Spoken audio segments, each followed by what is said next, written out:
അധ്യായം 37. ഒരു ശബ്ബത്തിൽ അവൻ ഒരു പള്ളിയിൽ ഉപദേശിച്ചുകൊണ്ടിരുന്നു. അവിടെ 18 സംവത്സരമായി ഒരു രോഗാത്മാവ് ബാധിച്ചിട്ട് ഒട്ടും നിവിരുവാൻ കഴിയാതെ കൂനിയായ ഒരു സ്ത്രീ ഉണ്ടായിരുന്നു.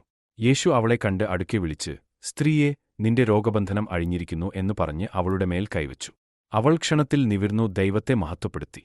യേശു ശബ്ബത്തിൽ സൗഖ്യമാക്കിയതുകൊണ്ട് പള്ളിപ്രമാണി നീരസപ്പെട്ടു പുരുഷാരത്തോട്, വേല ചെയ്യുവാൻ 6 ദിവസമുണ്ടല്ലോ, അതിനകം വന്നു സൗഖ്യം വരുത്തിച്ചുകൊള്ളുവിൻ, ശബ്ബത്തിൽ അരുത് എന്നു പറഞ്ഞു. കർത്താവ് അവനോട്, കപടഭക്തിക്കാരെ, നിങ്ങളിൽ ഓരോരുത്തൻ ശബ്ബത്തിൽ തന്റെ കാളയോ കഴുതയോ തൊട്ടിയിൽ നിന്ന് അഴിച്ചുകൊണ്ടുപോയി വെള്ളം കുടിപ്പിക്കുന്നില്ലയോ? എന്നാൽ സാത്താൻ 18 സംവത്സരമായി ബന്ധിച്ചിരുന്ന അബ്രാഹാമിന്റെ മകളായ ഇവളെ ശബ്ബത്തുനാളിൽ ഈ ബന്ധനം അഴിച്ചുവിടേണ്ടതല്ലയോ എന്ന് ഉത്തരം പറഞ്ഞു. അവൻ ഇതു പറഞ്ഞപ്പോൾ അവന്റെ വിരോധികൾ എല്ലാവരും നാണിച്ചു. അവനാൽ നടക്കുന്ന സകല മഹിമകളാലും പുരുഷാരമൊക്കെയും സന്തോഷിച്ചു. അവൻ പട്ടണം തോറും ഗ്രാമം തോറും സഞ്ചരിച്ച് യെരൂശലേമിലേക്ക് യാത്ര ചെയ്തു. അപ്പോൾ ഒരുത്തൻ അവനോട്, കർത്താവേ, രക്ഷിക്കപ്പെടുന്നവർ ചുരുക്കമോ എന്നു ചോദിച്ചതിന് അവനോട് പറഞ്ഞത്, ഇടുക്കുവാതിലിലൂടെ കടപ്പാൻ പോരാടുവിൻ. പലരും കടപ്പാൻ നോക്കും കഴിയുകയില്ലതാനും എന്നു ഞാൻ നിങ്ങളോട് പറയുന്നു. വീട്ടുടേവൻ എഴുന്നേറ്റു കതക് അടച്ചശേഷം നിങ്ങൾ പുറത്തുനിന്ന്, കർത്താവേ, തുറന്നു തരേണമേ എന്ന് പറഞ്ഞുകൊണ്ട് കതകിന് മുട്ടിത്തുടങ്ങുമ്പോൾ, നിങ്ങൾ എവിടെ നിന്ന് എന്ന് ഞാൻ അറിയുന്നില്ല എന്ന് അവൻ ഉത്തരം പറയും. അന്നേരം നിങ്ങൾ, നിന്റെ മുമ്പിൽ ഞങ്ങൾ തിന്നുകയും കുടിക്കുകയും ഞങ്ങളുടെ തെരുക്കളിൽ നീ പഠിപ്പിക്കുകയും ചെയ്തുവല്ലോ എന്ന് പറഞ്ഞു തുടങ്ങും. അവനോ, നിങ്ങൾ എവിടെ നിന്ന് എന്നു ഞാൻ അറിയുന്നില്ല എന്നു ഞാൻ നിങ്ങളോട് പറയുന്നു. അനീതി പ്രവർത്തിക്കുന്ന ഏവരുമായുള്ളോരെ, എന്നെ വിട്ടുപോകുവിൻ എന്നു പറയും. അവിടെ അബ്രാഹാമും യിസ്ഹാക്കും യാക്കോബും സകല പ്രവാചകന്മാരും ദൈവരാജ്യത്തിൽ ഇരിക്കുന്നതും നിങ്ങളെ പുറത്തു തള്ളിക്കളഞ്ഞതും നിങ്ങൾ കാണുമ്പോൾ കരച്ചിലും പല്ലുകടിയും ഉണ്ടാകും. കിഴക്കുനിന്നും പടിഞ്ഞാറുനിന്നും തെക്കുനിന്നും വടക്കുനിന്നും അനേകർ വന്നു ദൈവരാജ്യത്തിൽ പന്തിയിൽ ഇരിക്കും. മുമ്പന്മാരായിത്തീരുന്ന പിമ്പന്മാരുണ്ട്, പിമ്പന്മാരായിത്തീരുന്ന മുമ്പന്മാരുമുണ്ട്. ആ നാഴികയിൽ തന്നെ ചില പരീശന്മാർ അടുത്തുവന്ന്, ഇവിടം വിട്ടുപൊയ്ക്കൊള്ളുക, ഹെരോദാവ് നിന്നെ കൊല്ലുവാൻ ഇച്ഛിക്കുന്നു എന്ന് അവനോട് പറഞ്ഞു. അവൻ അവരോട് പറഞ്ഞത്, നിങ്ങൾ പോയി ആ കുറുക്കനോട്, ഞാൻ ഇന്നും നാളെയും ഭൂതങ്ങളെ പുറത്താക്കുകയും രോഗശാന്തി വരുത്തുകയും 3-ാം നാളിൽ സമാപിക്കുകയും ചെയ്യും. എങ്കിലും ഇന്നും നാളെയും മറ്റന്നാളും ഞാൻ സഞ്ചരിക്കേണ്ടതാകുന്നു. യെരൂശലേമിനു പുറത്തുവച്ച് ഒരു പ്രവാചകൻ നശിച്ചുപോകുന്നത് അസംഭവ്യമല്ലോ എന്ന് പറവിൻ.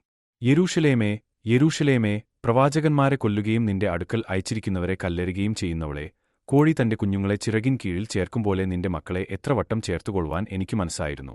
നിങ്ങൾക്കോ മനസ്സായില്ല, നിങ്ങളുടെ ഭവനം ശൂന്യമായിത്തീരും. കർത്താവിന്റെ നാമത്തിൽ വരുന്നവൻ അനുഗ്രഹിക്കപ്പെട്ടവൻ എന്നു നിങ്ങൾ പറയുവോളം നിങ്ങൾ എന്നെ കാണുകയില്ല എന്നു ഞാൻ നിങ്ങളോട് പറയുന്നു. പരീശപ്രമാണികളിൽ ഒരുത്തന്റെ വീട്ടിൽ അവൻ ഭക്ഷണം കഴിപ്പാൻ ശബ്ബത്തിൽ ചെന്നപ്പോൾ അവർ അവനെ ഉറ്റുനോക്കിക്കൊണ്ടിരുന്നു. മഹോദരമുള്ളൊരു മനുഷ്യൻ അവന്റെ മുമ്പിൽ ഉണ്ടായിരുന്നു. യേശു ന്യായശാസ്ത്രിമാരോടും പരീശന്മാരോടും, ശബ്ബത്തിൽ സൗഖ്യമാക്കുന്നത് വിഹിതമോ അല്ലയോ എന്നു ചോദിച്ചു. അവരോ മിണ്ടാതിരുന്നു. അവൻ അവനെ തൊട്ടു സൗഖ്യമാക്കി വിട്ടേച്ചു. പിന്നെ അവരോട്, നിങ്ങളിൽ ഒരുത്തന്റെ മകനോ കാളയോ ശബ്ബത്തുനാളിൽ കിണറ്റിൽ വീണാൽ ക്ഷണത്തിൽ വലിച്ചെടുക്കയില്ലയോ എന്നു ചോദിച്ചതിന് പ്രത്യുത്തരം പറവാൻ അവർക്കു കഴിഞ്ഞില്ല. ക്ഷണിക്കപ്പെട്ടവർ മുഖ്യാസനങ്ങളെ തിരഞ്ഞെടുക്കുന്നത് കണ്ടിട്ട് അവൻ അവരോട് ഒരു ഉപമ പറഞ്ഞു. ഒരുത്തൻ നിന്നെ കല്യാണത്തിന് വിളിച്ചാൽ മുഖ്യാസനത്തിൽ ഇരിക്കരുത്, പക്ഷേ നിന്നിലും മാനമേറിയവനെ അവൻ വിളിച്ചിരിക്കാം. പിന്നെ നിന്നെയും അവനെയും ക്ഷണിച്ചവൻ വന്ന്, ഇവൻ ഇടം കൊടുക്ക എന്നു നിന്നോട് പറയുമ്പോൾ നീ നാണത്തോടെ ഒടുക്കത്തെ സ്ഥലത്തു പോയി ഇരിക്കേണ്ടിവരും. നിന്നെ വിളിച്ചാൽ ചെന്ന് ഒടുക്കത്തെ സ്ഥലത്ത് ഇരിക്ക. നിന്നെ ക്ഷണിച്ചവൻ വരുമ്പോൾ നിന്നോട്, സ്നേഹിതാ, മുമ്പോട്ട് വന്ന് ഇരിക്ക എന്നു പറവാൻ ഇടവരട്ടെ. അപ്പോൾ പന്തിയിൽ ഇരിക്കുന്നവരുടെ മുമ്പിൽ നിനക്ക് മാനം ഉണ്ടാകും. തന്നെത്താൻ ഉയർത്തുന്നവൻ എല്ലാം താഴ്ത്തപ്പെടും, തന്നെത്താൻ താഴ്ത്തുന്നവൻ ഉയർത്തപ്പെടും. തന്നെ ക്ഷണിച്ചവനോട് അവൻ പറഞ്ഞത്, നീ ഒരു മുത്താഴമോ അത്താഴമോ കഴിക്കുമ്പോൾ സ്നേഹിതന്മാരെയും സഹോദരന്മാരെയും ചാർച്ചക്കാരെയും സമ്പത്തുള്ള അയൽക്കാരെയും വിളിക്കരുത്. അവർ നിന്നെ അങ്ങോട്ടും വിളിച്ചിട്ടു നിനക്ക് പ്രത്യുപകാരം ചെയ്യും. നീ വിരുന്നു കഴിക്കുമ്പോൾ ദരിദ്രന്മാർ, അംഗഹീനന്മാർ, മുടന്തന്മാർ, കുരുടന്മാർ എന്നിവരെ ക്ഷണിക്ക. എന്നാൽ നീ ഭാഗ്യവാനാകും, നിനക്ക് പ്രത്യുപകാരം ചെയ്യുവാൻ അവർക്കു വകയില്ലല്ലോ. നീതിമാന്മാരുടെ പുനരുത്ഥാനത്തിൽ നിനക്ക് പ്രത്യുപകാരം ഉണ്ടാകും. കൂടെ പന്തിയിലിരുന്നവരിൽ ഒരുത്തൻ ഇതു കേട്ടിട്ട്, ദൈവരാജ്യത്തിൽ ഭക്ഷണം കഴിക്കുന്നവൻ ഭാഗ്യവാൻ എന്ന് അവനോട് പറഞ്ഞു. അവനോട് അവൻ പറഞ്ഞത്, ഒരു മനുഷ്യൻ വലിയൊരു അത്താഴം ഒരുക്കി പലരെയും ക്ഷണിച്ചു.